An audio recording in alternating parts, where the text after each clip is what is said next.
Ladies and gentlemen, welcome into another rendition of NFL offseason rumors. Just something quickly that I saw that I wanted to shout out. Matt Corral didn't regret playing in the Ole Miss Bowl game despite ankle injury. So if you guys don't know, Matt Corral played in what they call now a meaningless college bowl game, although it was still a New Year's Six game.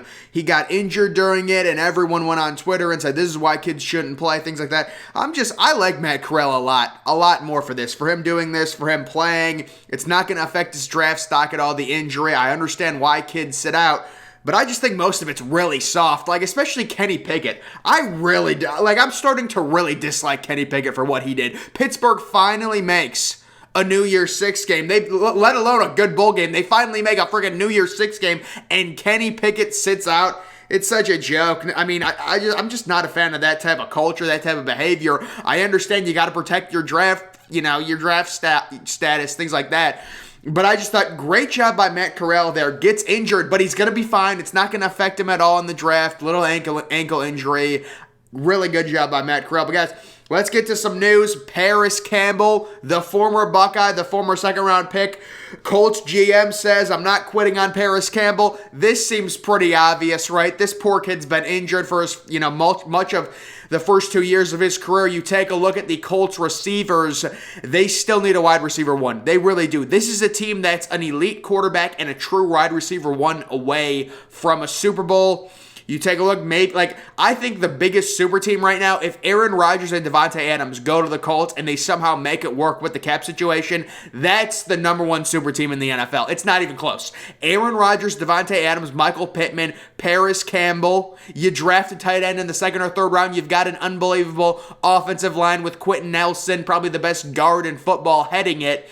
And then you've got the best running back in football, Jonathan Taylor, and a solid defense. That's a super team in a dome. Yeah, that's a super team in an easy division, the AFC South. Wow. That's why it's just so obvious Aaron Rodgers needs to leave the Packers. And we do have Aaron Rodgers news. So the Packers general manager told Schefter that he has not received any trade calls for Aaron Rodgers. This dude's full of shit.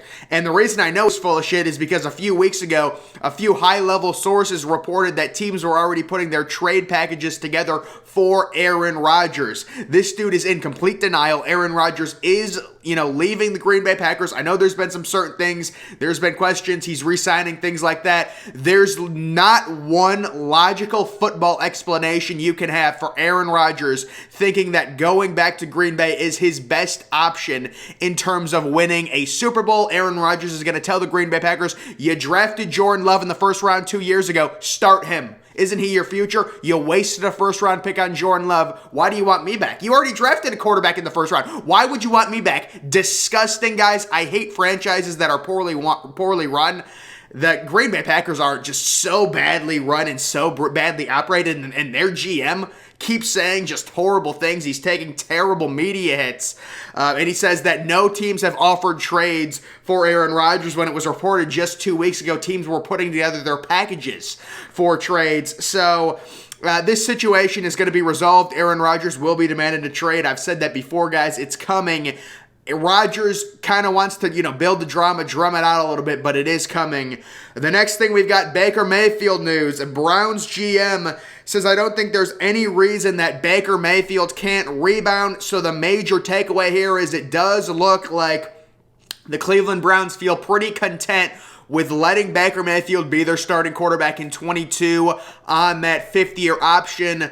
The Baker situation is a real tough one because he was injured for much of the 2021 season. It was a really bad season, no doubt. He did not play well, but week 2, he did get injured, his non-throwing shoulder, and he was dealing with that injury throughout the entire season. Did it affect him that much? Did it not affect him? Was it the reason he was so bad? I mean, he was like a, bottom tier quarterback in the NFL. But, also the receiving core. The receiving core has to be improved. In the Browns, we know, the guy you're looking for a Garrett Wilson in the first round. You're looking for a Drake London. You're looking for another solid receiver in free agency. Maybe pairing Garrett Wilson with Allen Robinson. That would be sexy. I would love to see something like that. But Baker Mayfield, basically, if you're Baker, you got to love this. You're in a make it or break it year. This is your chance. You're going to get receiver help. You've got a great offensive line. You've got great running backs. You can literally have this one great year and you're going to get a massive extension. You gotta love this. This is basically the exact opposite of the Kyler Murray situation. Let's just talk about, I'm gonna go to the Kyler Murray situation right now, guys, and give you my take on this, because this is crazy. So basically, Kyler Murray is demanding a massive top-of-the-market quarterback extension after year 3. Now, I don't know, obviously Kyler Murray knows this, but Arizona has Kyler Murray under contract for 2 more years. 2 more years. After year 3 of playing in the NFL, Kyler Murray is demanding a new contract. This is really the first time we've seen a young quarterback get this overzealous. Normally it's after year 4, they say, when the team extends, they accept that option to year 5 when you draft a first-round player. Kyler Murray, obviously number 1 overall pick. You get the contract for 4 years and then the team option for the 5th year. Obviously, Arizona is going to accept that team option for year number 5. Kyler Murray he's only going into year number 4. So normally you'll see the young quarterbacks after year 4, if they don't have a contract extension, then they hold out. Then they say, I'm not showing up without a massive extension. It's year 3 and Kyler Murray is doing this. Kyler Murray is a spoiled midget. That's what Kyler Murray is. I mean, good Lord. You just look, it's just... we'll see if he holds out. I don't think he has much, bargaining power here, considering it's only after year number 3. If you're Arizona, you have to be absolutely pissed at this situation. You think, we at least get Murray for 1 more year before having to give him the massive contract. Now you're in a situation, I think, I'm guessing, obviously, you look at it from Kyler Murray's camp, they want to get the money as soon as possible. You never want to risk injury. You want to be locked down. You want to get that first big contract. But after 3 years, this is the first quarterback I have seen do this. They're getting so overzealous now. It's like Trevor Lawrence is going to be, after next year, is going to ask for a massive contract. I'm just kidding. I like Trevor Lawrence. I like Trevor Lawrence a lot. But Kyler Murray, what an absolute midget baby. Tom Brady, we've got news here. Bucks GM says you always leave the light on for a guy like Tom Brady. So there's a lot to unpack with Tom Brady news, with Bruce Arians speaking out of turn at the Combine yesterday, saying that he wasn't going to trade Brady. I was unaware that the Tampa Bay Bucks still had the rights to Tom Brady if he were to unretire, which we all expect him to do. The retirement was a complete sham to make his wife happy for a few weeks. You could see it right when it happened. He is going to be unretiring, whether it's this year, next year, we don't know. But the whole retirement never made any sense because we're led to believe this dude's the most ultra-competitive person in football. That's all we heard about Tom Brady, how competitive he was. And he's going to walk away from football as a top 2 or 3 quarterback in the NFL. Really? And then he makes some sham, half-assed retirement announcement on February 1st, and then 2 weeks later on his podcast says, we'll see what happens come June. Come on, this guy is coming back. I think Tom Brady doesn't want anything to do with this Tampa Bay Bucks situation. I think he would want to go to a team like maybe San Francisco. That team's already basically fully built for a quarterback. They do have Trey Lance, and there's some news on Trey Lance that the 49ers, what else are they going to say? They drafted him 3rd overall, but they're very optimistic about Trey Lance's future. Again, take it with a grain of salt. You're not going to say they barely play him year 1. They're not going to say, oh yeah, he's a bust. We don't like him. He's not improving. They're obviously not going to say that. They don't want to ruin the kid's confidence. They took him 3rd overall. This was their investment. They traded up. They're going to sing the praises of Trey Lance. Internally, there have been talks that Trey Lance may still not be ready. He only played 1 game his junior year at North Dakota State due to the pandemic. So this whole Tom Brady thing, and then Bruce Arians came out and said, apparently they still have Tom Brady's rights. I thought Tom Brady signed, the LeBron type of deal where you sign the 2-year contract, but after 1 year you have the player opt-out. That's what LeBron does. That's what you can do when you have leverage. Obviously, LeBron doesn't have to sign these long-term contracts. He has enough money. He doesn't need the backing.